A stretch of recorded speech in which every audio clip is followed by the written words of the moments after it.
তুই রেডি হলি?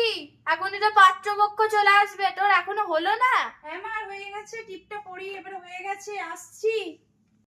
এসো বাবা, এসো বাবা, বস, এসো বাবা, বসো বসো। আস্তে আস্তে, কোনো কষ্ট হয়নি তো? না না, কোনো অসুবিধা নেই, ব্যস্ত হবেন না, ব্যস্ত হবেন না। থ্যাংক ইউ, বসুন, কোনো অসুবিধা নেই, ফর্মালিটিস নেই কোনো। এই যে শুনুন, ইনি না আমার বড় দাদা। একদম দাড়ি ফাড়ি পেকে গেছে, একটু ভুঁড়ি দাসও বটে। তাও বড় বড় ফিল্ম স্টার সালমান খান, শাহরুখ খানকে হার মানিয়ে দেবে। ইঞ্জিনিয়ারও আছে, মাসে মাসে লক্ষ লক্ষ টাকা কামায়। একদম আপনাকে মহারানীর মতো লাইফ সেট করে রেখে দেবে বিয়ে করে মনেও নিয়ে। ধরেছি আমার খুব, বুঝলেন তো। কিন্তু আপনার বাবার কি সামর্থ্য আছে আমাকে যৌতুক দেওয়ার?